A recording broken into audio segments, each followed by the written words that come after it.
मियाँ गौस मोहम्मद साहब।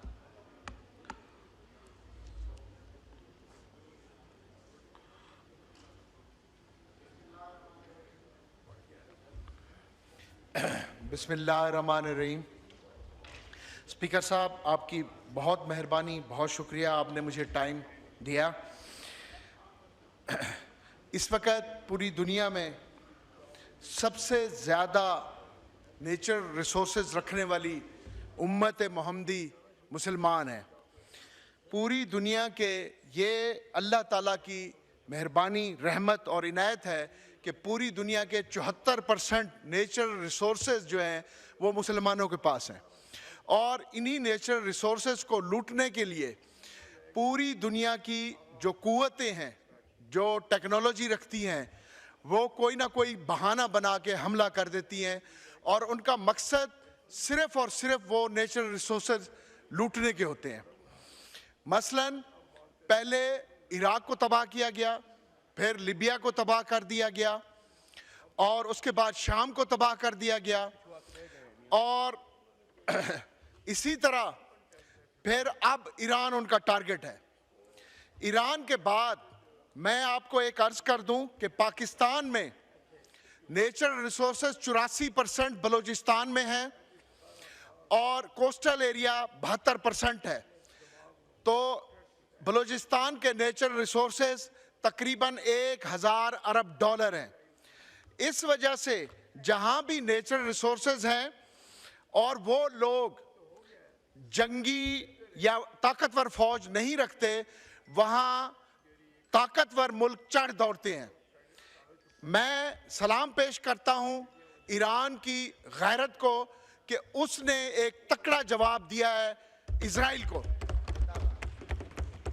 ये हमारी गैरत ईमानी भी है और ये हमारी कौमी गैरत भी है।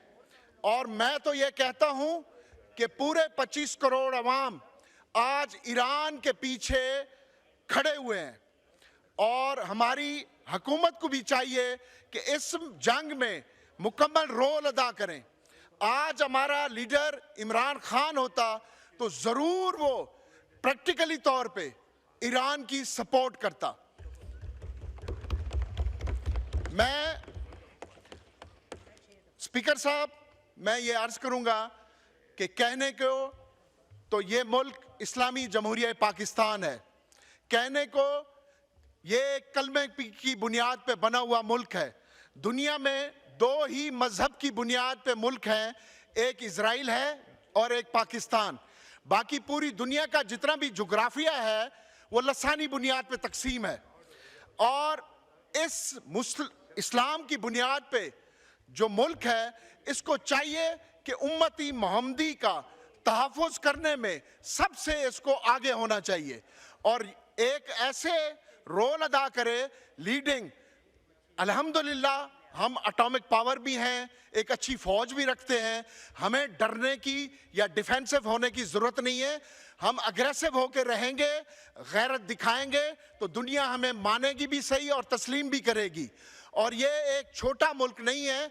25 करोड़ पिछले 10 साल से सुन रहे हैं, अभी मेरे ख्याल में हमारी आबादी जो है 30 करोड़ से भी तजावुज़ कर गई होगी। 30 करोड़ का दुनिया का मुसलमान दुनिया में दूसरा बड़ा मुल्क है ये, इंडोनेशिया के बाद। तो मैं ये अर्ज करूंगा कि पाकिस्तान में अगर कोई हमारा लीडर है और जिसकी 94% फॉलोइंग है, जो पूरी दुनिया में 6 नंबर की सबसे बड़ी सियासी जमात रखता है, वो सिर्फ और सिर्फ जो गैरतमंद है, बासूल है, वो सिर्फ और सिर्फ इमरान खान है। और आज वो अपनी गैरत, अपनी ईमानदारी और अपने असूलों की वजह से बेगुनाह बेकसूर जेल में सड़ रहा है। ये फोरम वो है जे यहाँ खड़े हुए तकरीर सुप्रीम कोर्ट में भी चैलेंज नहीं हो सकती। मैं आज हकीकत बयान करूंगा कि हमारा मुल्क एक पार्लिमानी मुल्क है। यहाँ हम कॉपी करते हैं इंग्लैंड को, वहाँ इजहार राय, वहाँ जुडिशरी का सिस्टम, वहाँ की लॉ, वहाँ का पार्लिमानी सिस्टम जैसा है या तो वहीं वैसा ही चलें। अगर वैसा नहीं चलने चाहते तो फिर हमें बताएं कि आपका क्या चाइनीज मॉडल है, आपका नॉर्थ कोरिया मॉडल है, आपका सदारती निज़ाम अमेरिकन मॉडल है।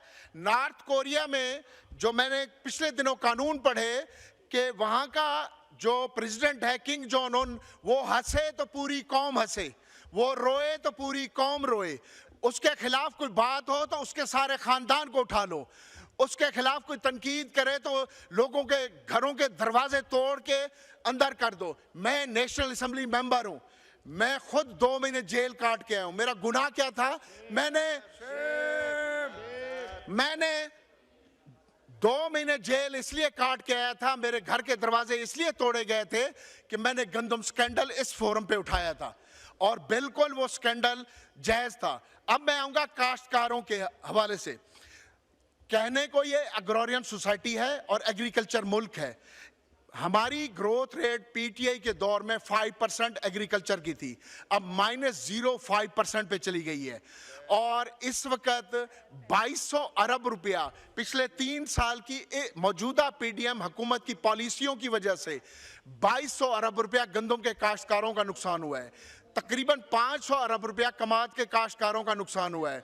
इसी तरह चावल का नुकसान हुआ है, इसी तरह मकाई का नुकसान हुआ है, तंबाकू का नुकसान हुआ है। इस वक्त किसान पूरे पाकिस्तान का, चाहे वो कोई फसल भी काश्त करता है, काश्त के बाद वो रो रहा होता है। घाटे का सौदा पूरी दुनिया में एक इंसानी नफ्सियात है, कोई भी नहीं करने को तैयार।